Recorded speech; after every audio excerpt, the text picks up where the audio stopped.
Hi, and welcome to my channel, Witch Dr. Drake. I'm Drake, and today I wanted to discuss and review a deck that I like very much, which is Seasons of the Witch, Yule Oracle by Lorianne Anderson and Juliet Diaz, illustrated by Giada Rose. And I like this deck very much. For starters, let's talk about the Little White Book. The Little White Book, I like. It's pretty decent for a Little White Book. I like that the authors in the Little White Book address the lack of diversity in the Samhain Yule, or the Samhain Oracle, excuse me, the Samhain Oracle.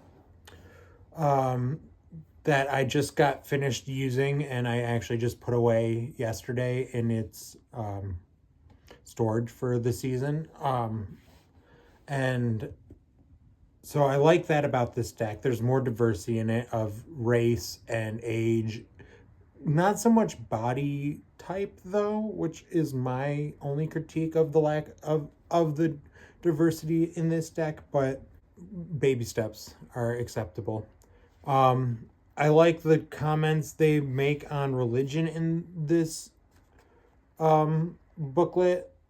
I'm a Hellenic polytheist and I was raised Catholic. I don't celebrate Yule. I never have. I'm not a Wiccan. And I see Yule as kind of more Wiccan, or I get it is more pagan, but I have never had a true Yule. I've always had a Christmas. Because I grew up Catholic and in a culture where Christianity is the dominant religion. And because of that, I've never had a proper Yule. So I like what they say about how the imagery has blended together over time and it's hard to disentangle what's what. And I do worship my patron god, Boreas, extra especially during this time. Winter solstice, he's the god of winter and the north wind. So I care deeply about this Sabbath. It's probably it and Samhain are my favorite Sabbaths. I'm probably not the only one. I mean, I say that, but I'm also a sucker for Ostara and Beltane and Litha. But I say all that, but I'm not even a Wiccan. I'm very much follow a Gregorian calendar, and American holidays for the most part. But I like the witches calendar as well. The witches wheel of the year. Well, basically, and I don't especially feel Voreas in these cards. In this deck, I'm still looking for my Voreas husband deck as Racine at Owl Moon 513 would say. But I'm hopeful that the Winter Tarot by Lorianne Anderson, the same author in a different Seasons of the Witch tarot, I'm hoping that the Winter Tarot, I can feel more of him in it. So I'm not without hope for this creatrix, and I do feel him in this deck somewhat, just not throughout the entirety of it. It's kind of a little bit too femme-centric for me, actually, which I love the feminine energy. I'm not one to ever dismay feminine energy by any means. I even consider myself a divine feminine in a lot of ways, or I very much am in touch with my own personal divine feminine energy. And I feel more like his wife and Orethia and his daughter Chione, and I feel Hestia and Artemis in this deck too. I feel more goddesses in this deck than I do Boreas. So I guess that's kind of what I just have to say about feeling Boreas in this deck. I do feel him, just he's not throughout the whole deck like I want to feel in my Boreas husband deck. So I'm still looking for that. This is not that deck for me. But maybe the Winter Tarot will be. Also, getting back to the booklet, I like the Celtic cross spread that she has, what she calls the Christmas cross. Um, that I like, because I like the Celtic cross spread, and the way she adapts it for the winter is cute to me. And that cute is a little bit diminutive, but I don't mean it in a diminishing way. I enjoy it very much. I like that spread. And she also has a New Year Ahead Wheel of the Year spread. And I always do that around this time. Before Imbolc, between Yule and Imbolc, I always do, often in the liminal space that's between the New Year and Christmas. I usually do a spread to one card for each month of the new year that's to come. So I like that she has that also in this book, because I very much do that already. Also, about the book, the descriptions, keywords, and full image reproductions for the images of the cards are great. The full image reproductions for each card are wonderful. The keywords are actually that are not on the cards but are added for this section. I might someday write on the cards myself in like a metallic Sharpie, because that might be helpful. But I might also add my own keywords, because some of the keywords in this I don't quite feel perfectly aligned, but they do work. They are good for getting the ball rolling on what the card's interpretation could be. So now getting into my actual review of the deck. The deck has 44 cards. And I've broken it up into different sections. And I'm going to talk about each of the sections. So for starters, there are 5 animal medicine cards in this deck. Bear medicine, cardinal medicine, dove medicine, reindeer medicine, and squirrel medicine.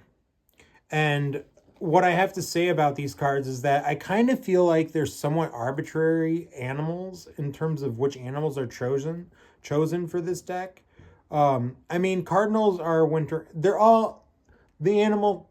They can all. The argument could be made for all 5 of them that they are winter themed animals. Yes. Doves have a lot of Christian imagery around peace and joy, and so does Christmas. Reindeer is obviously very much in line with the Santa mythos. Squirrels have to store nuts before the winter. Squirrels are very prepared for winter. Cardinals overwinter and they don't migrate. And then bears hibernate for the winter. But I actually have some I just feel like these are somewhat arbitrary, and I don't really know why she chose these 5 in particular. But that being said, I do really love these 5 choices. I feel like they're somewhat arbitrary, but I do love them. And I love them, and I'm biased for my love for them. Part of my love for them is mainly in this cardinal and squirrel cards. The cardinal medicine card, my grandmother on my dad's side said that when she died, she would like to come back as a cardinal, and that she would likely visit us as a cardinal. So I feel her energy very much from that animal medicine card, the cardinal medicine card. And then I feel her husband, my paternal grandfather, in the squirrel medicine card. And I feel him in that card because he actually despised squirrels, and would go out of his way to purposely harm squirrels by hitting them with his car if he could. And he was not a very good person all the time. And that was especially clear when it came to squirrels. And I don't know why, but he was very rural and grew up on a farm. So I think it has something to do with that. And I think if he has to come back as an animal, he's going to be a squirrel, regardless of if he wants to be or not. So I feel his energy in the squirrel medicine card. for that reason. There's 5 plant cards, which are, but they're not exactly specific plants. Like those are specific animals. Bear isn't specific. It's a general brown bear. It could be grizzly or brown bear, any hibernating bear really. Same with squirrel. It's not a specific squirrel. Reindeer is specific. Cardinal is specific. Dove is specific. But anyways, there's 2 specific, semi-specific plant cards. I'll get into that. Forest. I like forest. Forest is good because in the description in the book, it brings up the plants that are often used around this time of year as decorations, the conifers or gymnosperms, the cone-bearing plants that hold their needles year-round. It's got a good little blurb about those in the book for the forest card, which I like and appreciate. Then there's poinsettia, and poinsettia is really good because it talks about how the nights are getting longer and the days are getting shorter, and that's why the poinsettias do their shift in colors of their bracts. And it's the red leaves are actually red bract leaves, not petals for poinsettias. Just a little bit of botanical knowledge. And so I like the poinsettia card. It actually teaches, the book description actually teaches you a little bit about plant biology, which I appreciate. That is not true for mistletoe. The mistletoe card is very near and dear to my heart because I have a PhD in parasitic plant biology, basically, ecology more specifically. And mistletoes are a parasitic plant. And so I have a very strong fondness and deep appreciation for them. The mistletoe card doesn't really get into doesn't bring up their parasitic nature at all in the description in the book. And I feel like that's a really missed opportunity. And I feel like that type of parasitic imagery is very powerful, not because parasites steal nutrients, but because parasites in ecosystems in which they are found are actually really helpful in cycling nutrients oftentimes. Not ubiquitously, but parasitic plants, this is true often of. And so they're really important in ecosystems. So parasitic plants, I was really excited by the mistletoe card and then kind of let down by the description in the book. But overall, it's still a good plant card. I like it in the deck. It makes sense. It's a wintry plant.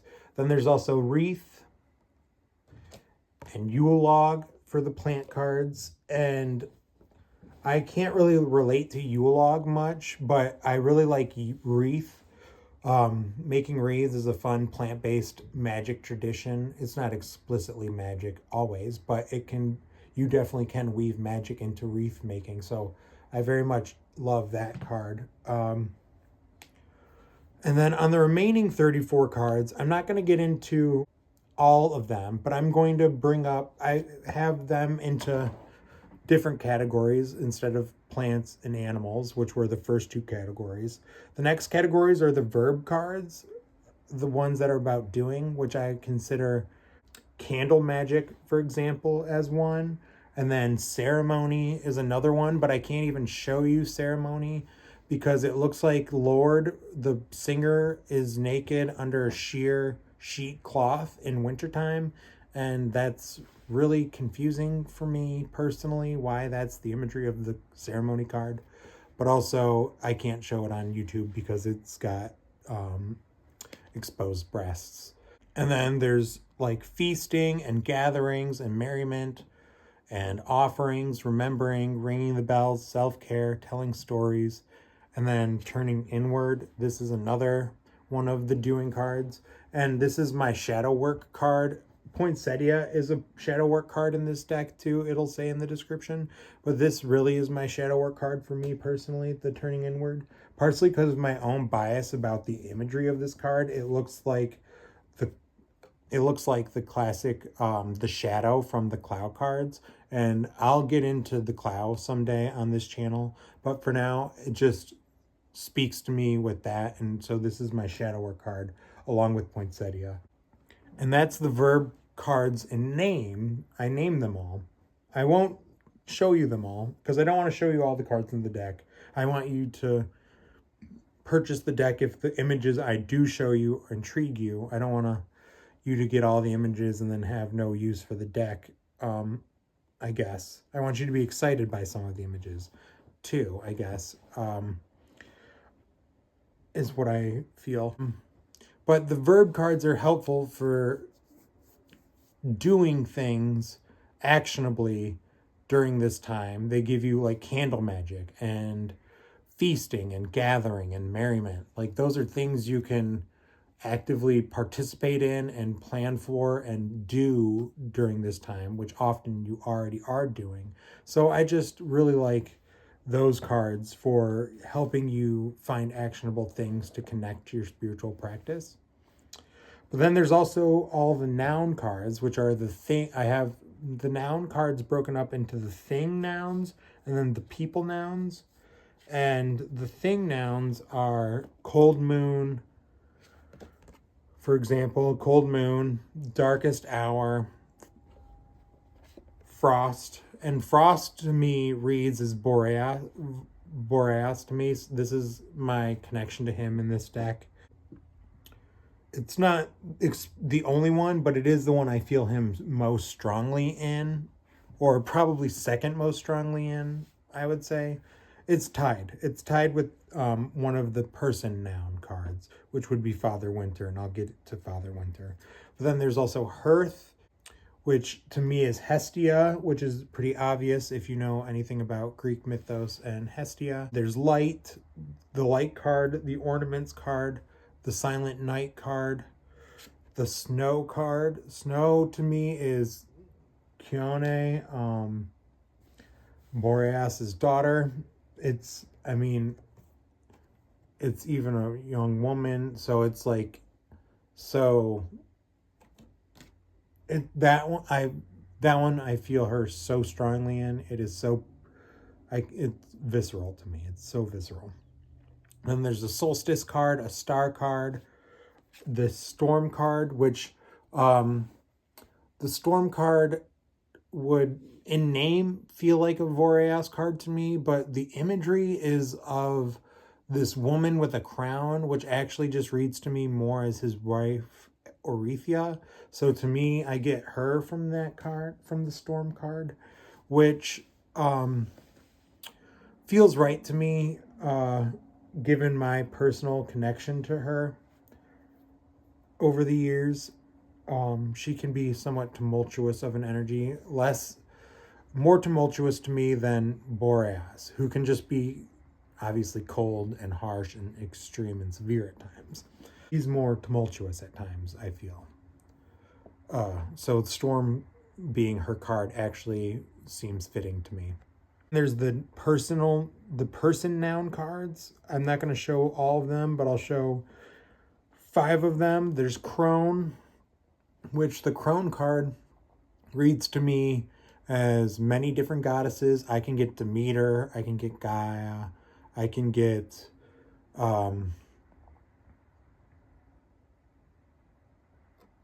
Orethia and even Persephone from it too, even though they're not often depicted as crone-like, but it's just matrilineal energy. I get my own grandmother energy like I do from the cardinal card. So I really like the crone card. There's the family card. I wanted to show this card. I like this imagery a lot. That's the only reason I'm including it in the video, is I like the imagery for the family card. Father Christmas, which to me reads really strongly as Santa, but I also do get Boreas from this card also, like the Frost card. So yeah, I can get him from that card. And then the 2 other people cards the noun people cards I wanted to show you are the Mother Mary card, which is obviously Mother Mary. Does what it says on the tin. And then Wise Men, which is the author's Jesus card. And I also feel my grandfather in that card, weirdly, probably because it's an old man. That's it for the person cards I wanted to show. I think that might have been all of them, actually. Then there's cards that I call the emotion cards, which are all about different feelings you can experience, like chills, which I read as free sun, or the chills you get from pleasure, not just the chills you get from winter. So I like this card a lot for that. I get it for multiple meanings of chills. There's contemplation. There's a contemplation card. There's this falling in love card, which I like in this deck because I got engaged in wintertime. But I don't know how universal falling in love in wintertime is. I mean, it's a Hallmark movie cliche, but I honestly don't know how universal that experience is. So I like that card, but you might not feel a connection to falling in love in winter whatsoever. Overall, I enjoy this deck very much. It's in my top 5 decks for December, without a doubt. But I'm biased by my Catholic upbringing and my personal attributions to some of these cards that are not going to be universal. But likely you'll have your own associations with some of these cards. I can't honestly see getting this deck, though, without a love for classic snow-based imagery of winter, which is not a universal winter experience. But if you feel winter and snow are interlinked very much so, this is a very good winter and Yule deck, and I highly recommend it. And again, that deck is Seasons of the Witch Yule Oracle by Lorian Anderson and Juliet Diaz. Thank you for watching. Leave a like, thumbs up, comment, or subscribe. Thank you.